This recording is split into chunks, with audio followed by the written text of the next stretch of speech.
Hey, we're live. Look, Tom's back again today. Yeah, I'm back. We weren't here yesterday. There was like a big blank space over there. I had to go get a bunch of shit. Had to go get supplies. Had to go get rice and beans. Yeah, rice, beans, and sugar and powdered milk. Got a whole bunch. Man, they had that damn Goya chorizo on sale.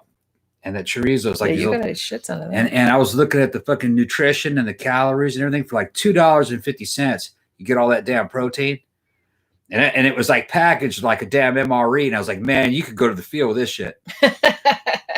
So I asked my boy Khan of Atzlan over in Tijuana. I said, man, what do I do with this chorizo, besides beans and rice and shit? And he goes, man, that makes good tacos. Yeah. But then he started getting on me. He's saying, man, that's a Spanish company. That's not a Mexican company. We don't fuck with the Spanish. He's like, that's this guy's bad. No, don't do that. And it's Puerto Ricans that eat that, not Mexicans. So, yeah. They don't fuck with Goya. They don't have it in Mexico. I thought it's right here. Oh, what happened? My hair was good here, so make me look more handsome.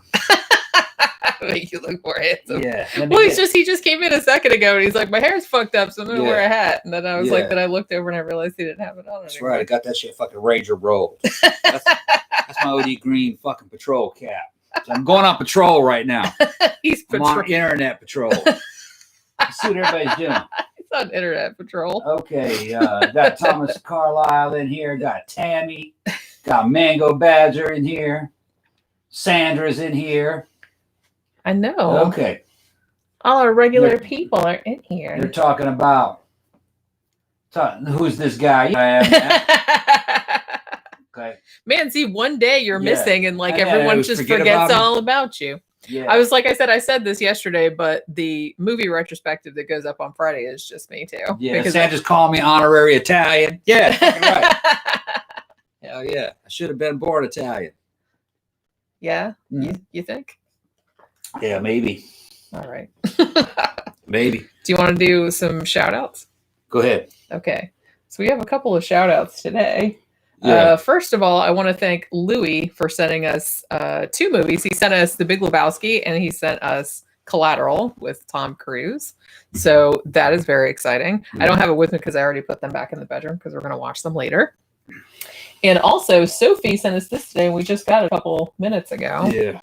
This is a horror comedy called The Voices with Yeah. Ryan Reynolds. I actually saw this a couple years back and it is hilarious. Yeah, she was telling me about it. She said it was great. Yeah, I think you'll like it, Tom. It's it is really, very funny. I thought it was very funny. Sophie's trying to come down here for a visit and she'll probably be a guest on the show. Yeah, see, she'll that'd be down. cool, She'll be down for at least a week, I would think. Yeah. Last time she was here was about a week when she was here. I think so, yeah. Yeah. Might have been. Yeah, she says says she's sick of it. She wants to come hang out. Yeah. Come down here to Florida. Even though it's kind of locked down in Florida still.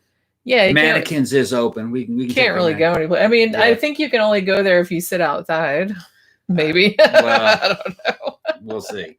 Not really sure I kind of got some feedback that it was kind of just like regular, but don't tell anybody. Get in trouble. It'll probably be over by then anyway, hopefully.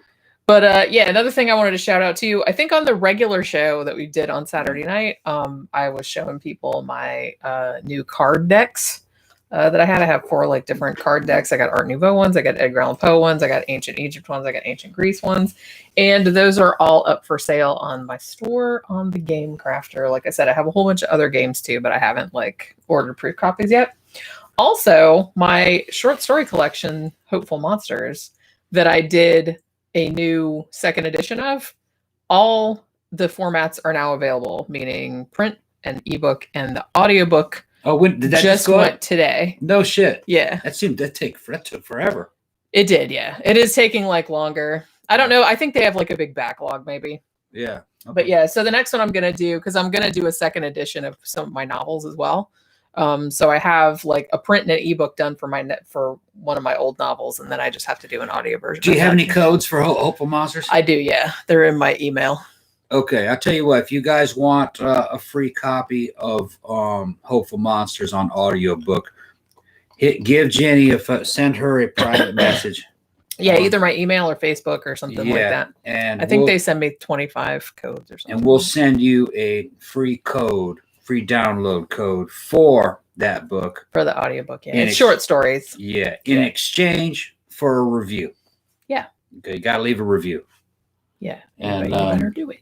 All right, so that's a special offer to y'all today. Yeah, that's right. Yeah, it just went. The audio just went up today. Yeah, we shot the second batch of shirts, so everybody's shirts are shot and they're going out. I have 5. That's just 5 people that I needed to. They got backed up because I didn't have enough sizes and blah blah blah.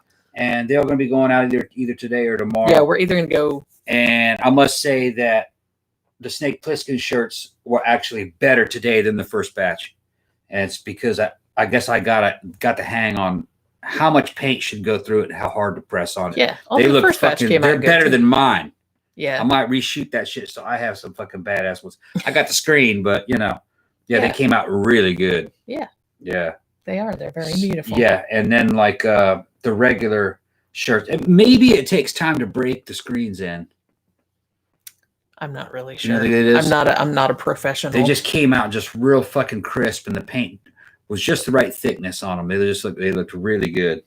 Yeah, you did a good job. I'm calling it paint. It's not really paint, it's dye, but ink or whatever you want to call it.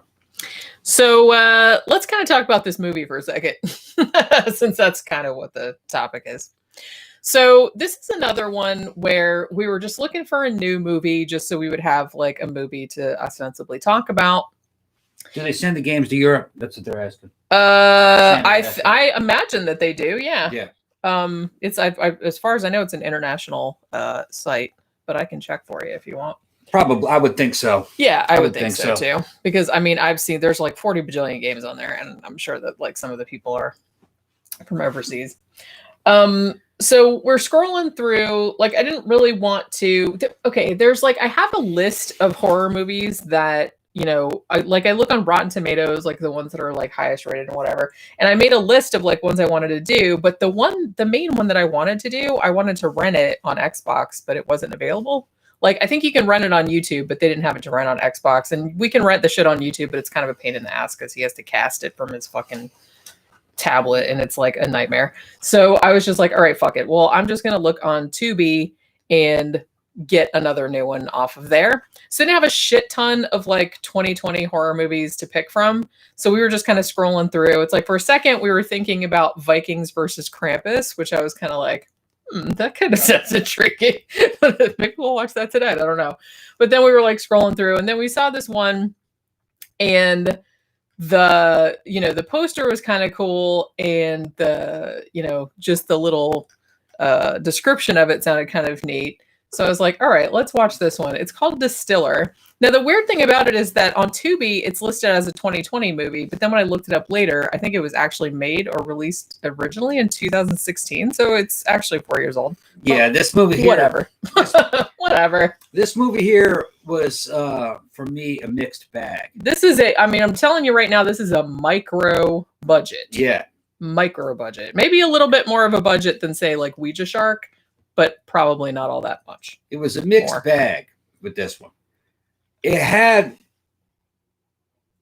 the main problem with it is that it was the edit. It was a little bit too long. Yeah. They left some stuff in there. It's kind of like they padded certain things out for a few minutes. They left some stuff in there that didn't have to be in there. And I think that was because they were trying to get like a feature length. It looked like it was made over kind of a few years time because it kind of got better as it went. The special effects towards the end almost looked like real top-notch special effects from the 80s. Yeah, I mean, they're cheeseball, but like in a fun way. In a fun way. Kind of reminded me, it had good practical effects in terms of little puppets and shit. It had some of that fucking kind of throwback zaniness that you saw in horror movies. It had some CG enhancements, which I liked. Overall, the end part of it was a lot more fun than some of the slow stuff that was like used as filler. Yeah, it kind of sagged a bit in the middle. It sagged a little bit in the middle. Like I think I would have had a lot better experience to cut about 20 minutes of the movie out. Yeah, and I mean it's only like an hour and a half. There was like an hour and 28 minutes or the something. The beginning of it actually looks lower budget than the end, but that wasn't bad. I kind of liked it. It kind of gave me that Manos type feeling. Manos, hands of fate, which means hands of fate. Hands of fate. Where, you know what I mean? It didn't have a live voice track. They Everything dubbed it over. Overdubbed. They overdubbed. Which was a little off-putting. Like I got used to it after the first 10 minutes or so. Yeah. But I was just kind of like, I wonder why they did that. Like, I wonder if like they recorded sound like on site, but it wasn't good enough. Yeah. So then they went back and like redubbed everything like in ADR. Maybe. So it seemed like that's what they did. Yeah. Also, I think like the sound mix was like really strange because this movie had a score, which we were kind of excited about. I was kind of excited. The movie had a score. It had like an actual that sounded like a movie score, but it was loud. A little bit too loud. Which might have been the reason, maybe, I don't know what it was, but it's just like they had this weird thing where it was like the score was going through the whole thing, which was kind of good, but then the voices were overdubbed, so it kind of sounded like I don't know. It was just very, very strange. Yeah, the sound, the sound mixing was not right. Yeah, the score was a little too loud, and then the dialogue was all dubbed, and the dialogue itself was kind of there was too much dialogue. That's something. Something that's. Thomas asks, "What kind of horror is it? Supernatural or sci-fi?" It's definitely supernatural. Yeah. It's basically what the premise of the movie is. What you get is you get like a prologue. I guess there's a dude. I don't know anyone's names in this movie. Yeah, that was another thing. I don't remember anyone's really names. Sure what anybody's names are. Well, the brother's name was Charlie. Yeah. Right? I don't remember what the sisters. It was a brother and sister, but then they had an uncle. Uncle fuck. What was that dude's uncle fuck? That was his name. Uncle Grandpa. Uncle Grandpa. I don't remember. I don't know what his. I don't remember what the uncle's name was. A lot of the shit that you're asking doesn't matter. Because I'm not sure. I'm actually not sure if this movie was coherent. I'm not sure if the story made sense. That's the thing. Okay, so I don't think it did make sense. Yeah, I mean, I got the gist. Yeah. Like the premise of it. So you start with like a prologue, and there's this guy who's like the uncle fuck. I can't remember what his name is. And he's like an exorcist. An exorcist or like a demon person or something. Like who like rids people's houses of demons or spirits or whatever. I was under the impression it was something kind of Yiddish. Or maybe something kind of like Jewish mysticism. Maybe, but I don't know. I didn't really get that. It seemed like a lot more generic than that, I guess. It was hard to tell. But, there was a lot of, a lot of the accents were like, you can't, they were. Yeah, but that's because it was set in upstate New York. Upstate New York. And I was under the impression that it might have had some kind of Jewish lore to some of it. Maybe. But like I said, really the only like lore they went into like, in depth, I guess, it was about the Grimm. Yeah. Like the dog with the cemetery and shit like that, which is Scandinavian. Right. So the thing about it is that, so this guy who's like an exorcist or whatever, and something that he does when he goes to rid someone's house of a spirit or demon or evil spirit or whatever the hell it is, he traps them in liquor bottles. So it's almost like a genie type of thing too. Yeah. So he traps them in liquor bottles, and then like he tells the people, nobody wants like the liquor bottles to be left at their house. So apparently he's got like a big collection of them now. And it's like if you drink the liquor, you're fucked. If you break the bottle, you're fucked because you're like letting the demon back out, I guess. So and it is funny. Drinking milk makes it strong, makes them stronger. Oh yeah, that too. I forgot about that. And so he's some kind of exorcist. All right. I wasn't really sure. The stuff that he was doing, I was under the impression it looked like something kind of Yiddish. You know what I mean? Where the rituals with making the drink. But that was just my impression. Maybe it's I'm not. Might really have been something totally invented. Because it seemed seemed just very generic. It seemed like here's a plate with a candle on it, and they poured bourbon in there, and then they made a thing with salt. That seems very generic. I was just getting this Dybbuk box vibe from it. Well, maybe that's just because of the we're trapping a demon inside something, right? Which a lot of cultures have that, I think. Yeah. So maybe that's just. I was thinking it was like Dybbuk box. But the weird thing about this, though, and the reason that you're saying that it's like kind of was like incoherent in spots, because it seemed like it was like funny, because he was like kind of smartassy like at first. Yeah. With the thing. There tried to be a lot of humor in it. It was kind of funny. It was kind of funny. There was a couple jokes that I liked. What happens is that when there was too much dialogue that was not really centered on the story itself, so it starts sending you down these sidetracks. Like like on our show. Get sidetracked. But not as fun as our show. I don't think. You lose track of what's important and what isn't. So you end up with kind of like muddy dialogue, especially when he goes to fucking up in Nepal, which I think was actually the Sierra Nevada mountains. Yeah, right. And then goes to Nepal, finds a Buddhist statue, and gets attacked by the Yeti. That's what happened, right? Yeah, hell, fucking right. That's what happened. That was the fucking abominable or the abdominal snowman, one of the two. And I didn't really know. I didn't know like what that had to do with the rest of them. Yeah, so I thought it was going to go somewhere with this, but you never see the Yeti again. The Yeti's never fucking explained. It's never mentioned. That's why it was so random. And he didn't get killed by the Yeti because you see him again later, if I remember correctly. Well, see, that's okay. Now, see, that's what I thought. I thought that the Yeti or Bigfoot or whatever the fuck that was, I thought it killed him.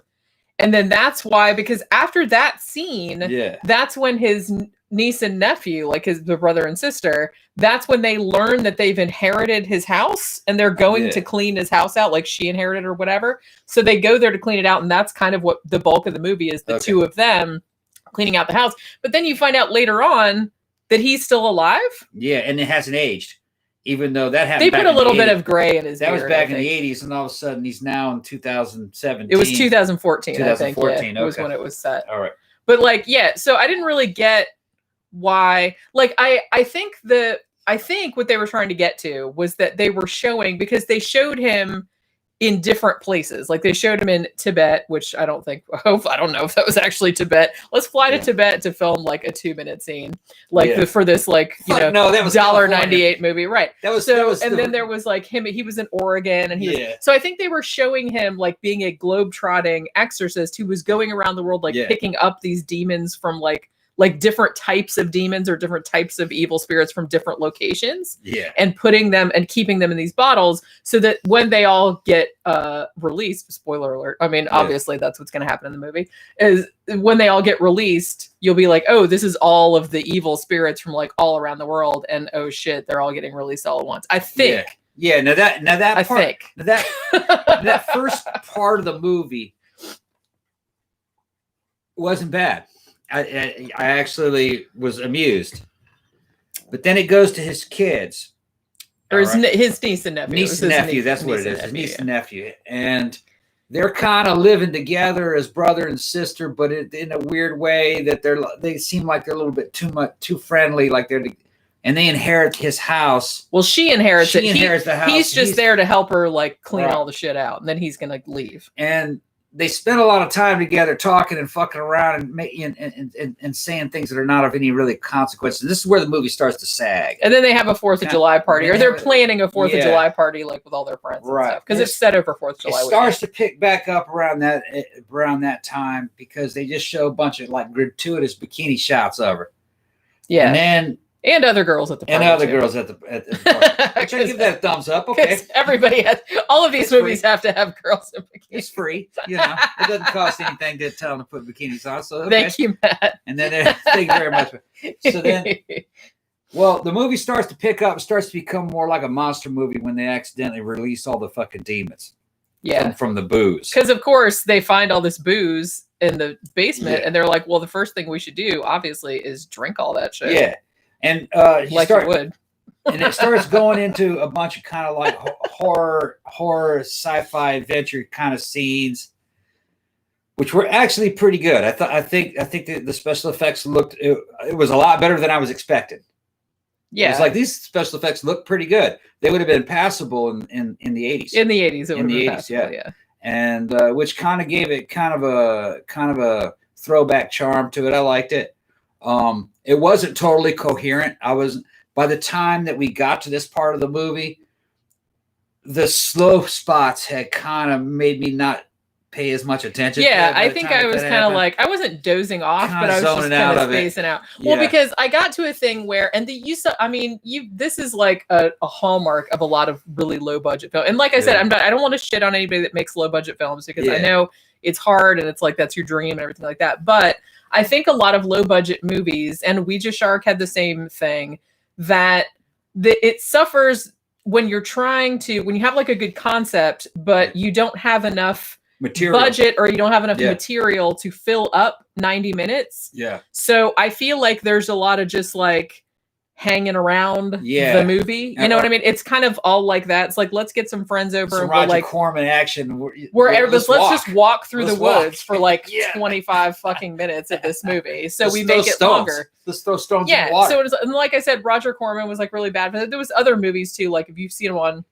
Mystery Science Theater, like there was that one, what the fuck was it called? Planet of the Dinosaurs. I think literally 50 minutes of that movie was them just like walking from place to place, like in the desert. It was, oh my God. This one's not that bad though. This one, that movie seemed like it was like 8 hours long. This one has about 20 minutes of too much movie. Yeah, like just like, hey, here's the house. Or hey, let's have an argument over something. Or hey, let's play pinball. Yeah, and you don't for a while.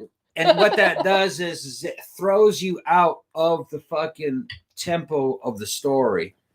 And it kind of undermines the humor of it and the charm of the movie, because now you have to put up with a scene that really doesn't have to be there. It's not essential to telling the story. Yeah, and, I mean, I didn't think you needed, like, if you were going to do the globetrotting exorcist uncle that was going around capturing different evil spirits. If you were going to go in that direction, because there was the one thing where he was talking about, like I said, that dude that saw the Grimm, and, he went into the lore about like, the early, like fucking, where they'd say like, they used to like the first person that was buried in a new churchyard was supposed to be the guardian of the churchyard. And they didn't want to like put all the burden on that person's ghost or whatever. So then they started doing it like to a black dog. And that is actually like folklore. I don't know if it ever actually happened or not, but that is actually some folklore because we looked it up. So like that kind of shit was cool and interesting. And I feel like you could have made a whole movie just out of that. Yeah. And then had less with the niece and nephew at the cabin, right? Like, and that, like, or you could just come to them like, briefly, like in between, and then at the end, like, oh shit, all the spirits got out of the liquor bottles. If the director and producer or whatever, probably the director producer is probably the same person. It's one of those kind of books. If you're watching this review, you really need to see Velocipaster. That's a good example. We recommend that every time. That's a great example of a very low budget. Well, that's like movie. A $5 movie done right. Yeah, and a lot of it has to do with the edit, the speed of that movie, how that movie flows. This movie could be re-edited. You'd lose a lot of it. You'd probably end up being about 35 minutes long, but it would be a much more fun film. I do feel like indie filmmakers should maybe. Like, don't worry so much about making it like 80 or 90 minutes if you don't have, some movies do obviously need to be that long, or some movies need to be 3-4 hours long, or it needs to be a series or something like that. But I think people would benefit from knowing like the story that you have to tell, how much can you cut out of that? And if the movie just ends up being 45 minutes, then so be it. Like, don't try to make it like longer than it is and be like, hey, let's have some shots of just like everybody hanging around eating hot dogs at a barbecue. There may be something in licensing or something where it has to be an hour and a half for them to qualify for some kind of tax break or some kind of a fucking royalty bonus or some shit like that. There may be something in there. Well, there's not as many. Well, what I think it is I think there's not as many outlets for short films, because I think most, like, even film festivals, even shit like that, I think the perception is that short films are like how you start out with shit. Yeah. And it's like, you put that on YouTube for free, and then hopefully somebody's like, hey, you're a genius, you should make a movie, and then you make a full length one. Yeah. Because I feel like shorts, they kind of all get like a film festival will be like, oh, okay, well, we're having Saturday night where we show like a shit ton of them. Right. So I feel like people just want, you know what I mean? It's kind of like when I write short stories, it's like, it's really hard. You can't just put out a short story by itself. You have to have enough short stories for a book, or it has to be like in a, you know. Then what I would have done is I would have made this a short and then had the sequel to the short in the same movie and called that a movie. Because the movie just ends. This movie just ends. The ending was a little abrupt, but in a way, I kind of liked the way they ended it. Strong ending. That's okay. It's like a fuck you ending. It's like we're all fucked, which that's fine. That's fine. But that really fucked the end. that should have been the end of an act. You know what I mean? That should have been like the end of Act 3. And then all of a sudden you come in with like a couple more acts to unfuck it. You got fucked. Now let's unfuck it. Yeah. And then you would have had your movie. But I think there was budgetary constraints. Well, yeah, obviously. Yeah. That's the thing. It's kind of like, and I'm not saying that, ending a movie on like everything's fucked to the end. That can work. Yeah. I'm just saying that a lot of times, like in horror movies, it's better like for the protagonist to be more proactive, I guess, and to like fight against, because it seems like in this movie, it seemed like they didn't really ever know what was going on. Yeah. I mean, those people, like the Exorcist dude was the only dude that knew what was going on. And the two of them never got together at any point, did they? Like they never met. I think the only reason that the sister like found out about the demon shit was because she opened some package that the uncle had sent her from like 1983 or something that had been in the house the whole time, and she never got it. So then she was just like, oh shit, let's tell everybody not to drink the liquor out of the bottles, except of course they already had. So everyone was like already in trouble, but they didn't like have the information to do anything about all the shit that was happening. I mean, even if they had failed, which you probably would if like all the fucking evil spirits got out, and like what the fuck would you do about that? Nothing. You couldn't do anything about that. Although, even though this was a very imperfect movie, I still appreciated that it had a lot of good qualities to it. Yeah, it's like it was kind of charming. Like there was something really charming about it. Whoever made the movie cared about the movie. Yeah. All right. And they knew what kind of movie it was. It had the certain aspects and certain moments of it that I liked. It had a good score. It had some shit that made you laugh. You know what I mean? Like they go into the old abandoned house, and it's supposed to be this abandoned old house, and they got the fucking damn cobwebs that are stretched from the Halloween store. From the Halloween store. I saw that and I was like, oh, they got the cobwebs from the Halloween store in there. There's the fucking cotton stretched out. That made me laugh. Yeah, and the movie really wasn't taking itself seriously. Right. Well, you can't really take it seriously. You can't. It's just there was too much filler in it. It needed to be shortened and re-edited by about 20 minutes. I said, I mean, the concept, it's a good concept. Yeah. Like, I really liked the concept of, like, all these different kinds of evil spirits that the Exorcist knows about. And he's just, like, he's so jaded, like, from going all around the world and, like, finding all these evil spirits. And that was cool. It's like they should have done more with that. Yeah.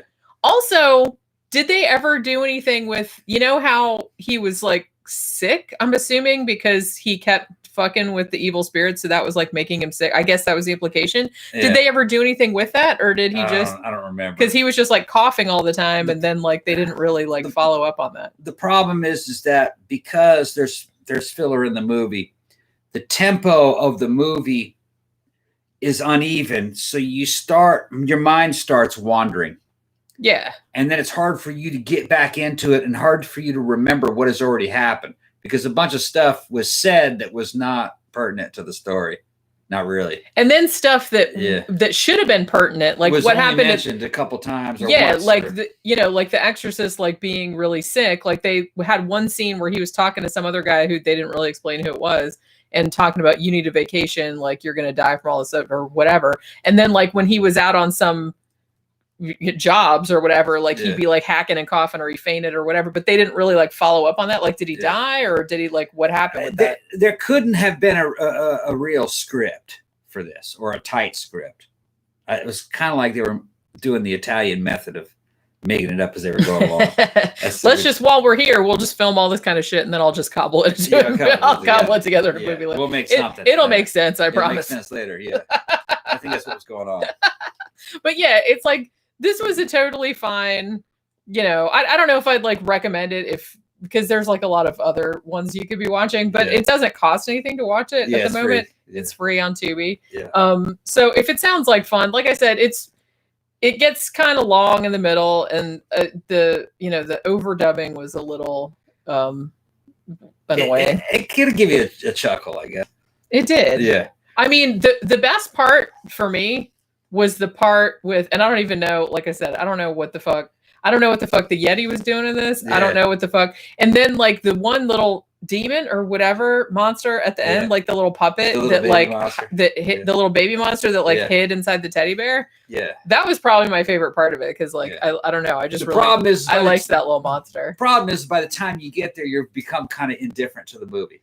That's what happened. That's what happened to me. I was kind of like, okay, I went through, this 15, 20 minutes of kind of filler. All right, now the movie's back, and what's going on? What happened? And then I'm like good at following stuff, and even I was just kind of like hard times following it. I was like, I kind of you know what that in terms of being able to follow it, you know what it reminds me of? What's that? Trancers. Remember Trancers? I couldn't follow that. You could hard to follow Trancers. Like, what the fuck is going on in this? And movie? It's not because I'm dumb. It's because it didn't make any sense. That's why. It had like Trancers had a beginning and an end, but the middle, you don't know what the fuck happened. They're like, well, we kind of hoped. We wrote a really good beginning and a really good end, and then just in the middle. What was that? Fuck was that? A miracle occurs. Was like we don't know. We don't know what happened. A bunch of scenes and a bunch of dialogue, and you didn't know what any of that shit meant. It's just all a bunch of all in there. Custard in the middle. We're trying to like push it together into something coherent, and it didn't quite work out. Yeah, Trancers is totally incoherent. They made like 9 of them. This did actually kind of remind me of that. You know what I'm talking about? Yeah. Speaking of making 9 of something, another movie that is on Tubi right now is Camp Blood Part 8. Now, I've never seen any of the Camp Blood movies. However, I know of them because good old Johnny Shitcase over at Shitcase Cinema on YouTube has done at least one of them, maybe several. And so when I was scrolling through the horror movies on Tubi last night, I was like, holy fucking shit. They're on the 8th Camp Blood movie. That's another like super, super cheap, like slasher movie. What's that? Oh, your phone ringing. Is my phone ringing? Yeah, okay. No, it's just buzzing over there. Yeah. I don't care. What the fuck was that? I thought it was a bug or something in here. I'm not answering that shit. Nobody calls me. I mean, a couple people call me, but not very often. So I just don't even answer it because I don't have time for that bullshit. But yeah, so but yeah, Camp Blood 8. We'll have to watch that too. Yeah. Well, like I said, I don't know. I don't know if I could sit through that. I'm kind of tempted by Viking versus Krampus, though. It might be all right. I mean, that's looked kind of fun. Check it out.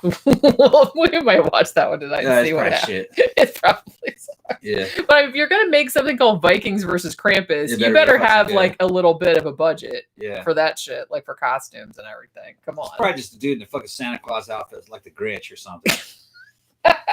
Painted it motherfucking green.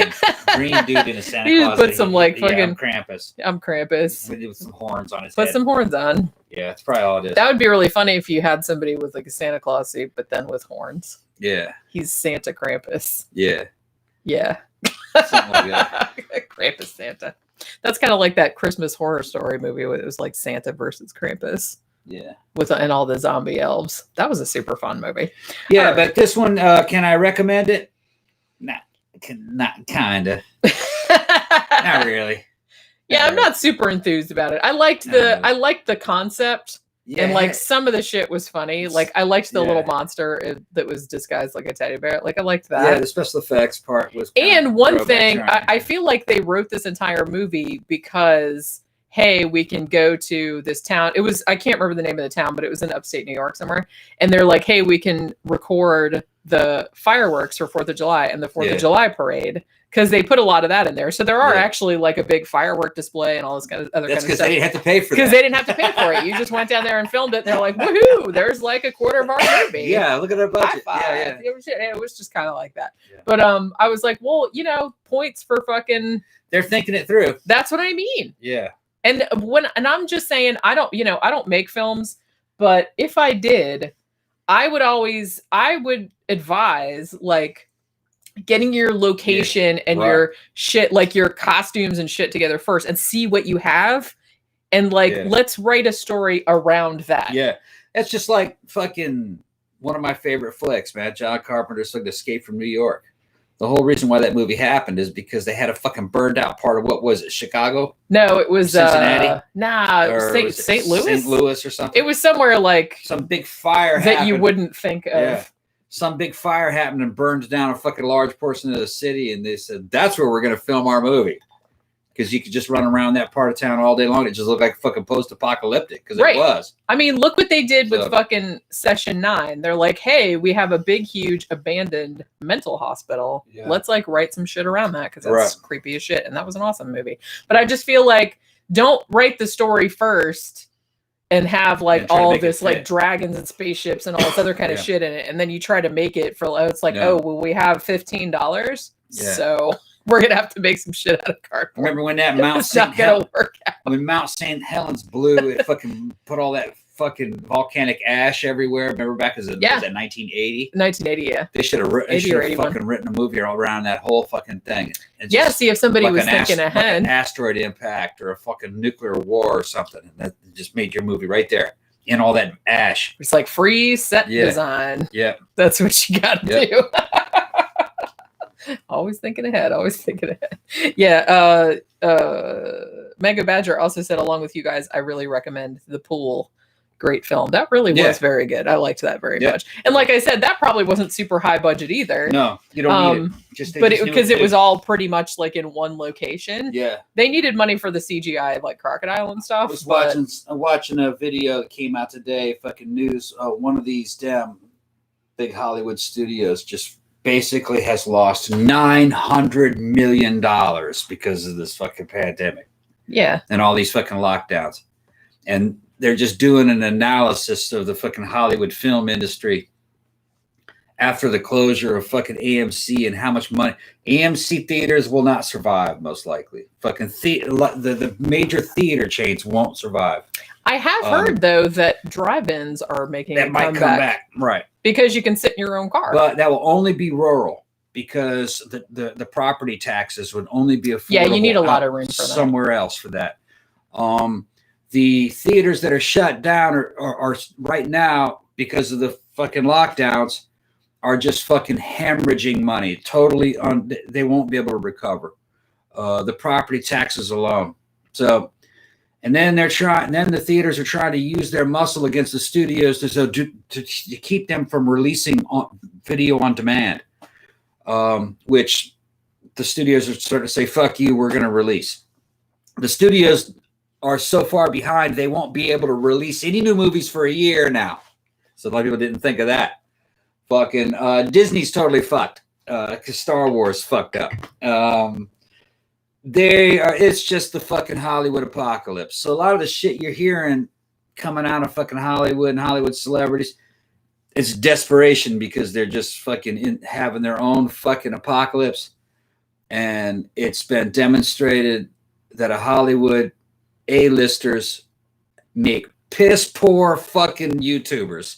They're getting on there and trying to make YouTube channels so they fucking fall into tripping over their own dicks online, and they because of the fucking environment that A-listers come from and the fact that they're not really free to say anything or to speak their mind. They can't act like regular people on a YouTube show and think on their feet, and that's just they have to be totally scripted, and they need a whole fucking council of fucking people behind them to advise them what is the best thing to say. It's just that era's gone. The only there will be theaters, but they're going to be very niche, and it'll only be in big cities, and they'll probably be expensive, and they'll probably have restaurants and fucking bars in them, and well, every theater needs a bar. Yeah, and they'll be very expensive. They won't be for regular people. And then everybody else will be streaming. Now there's having a big fucking battle behind all the fucking platforms. Now HBO wants a streaming platform. There are too many fucking streaming platforms. Disney fucking Plus is failing. Just all these little fucking platforms are not going to fucking make it. These are all control freaks and big corporations trying to make money off these fucking movies and this data. I don't want any more fucking streaming services, and most everybody else doesn't want them. You end up spending fucking $250 a month, $150 a month on all these fucking streaming services. I mean, generally, we have Netflix, we have Shudder. Those are that's good enough. And Tubi, and Tubi is free. Yep. And then if there's movies that aren't on any of those, then we just rent them one at a time for like $3 or $4. Yeah. The future is gonna be a la carte. A la carte shit off of Amazon or off your fucking Xbox. Which is funny because that's what, even back in the days of fucking old days of cable TV, everybody wanted that. Like, it's like, can we just have these 5 or 10 channels that I watch instead of you give me this whole fucking package with 100 channels with fucking 80 channels I'm never going to watch. So I think it's better now that, I mean, it's very fragmented, but it's better because you can just like pick and choose what you want and not like spend zillions of dollars. Yeah. And you see the fat cats don't want that because that's not, they can't force feed you to fucking buy shit now. You know, you can't run a scams anymore. The internet is democratizing everything, and everything's becoming scam proof.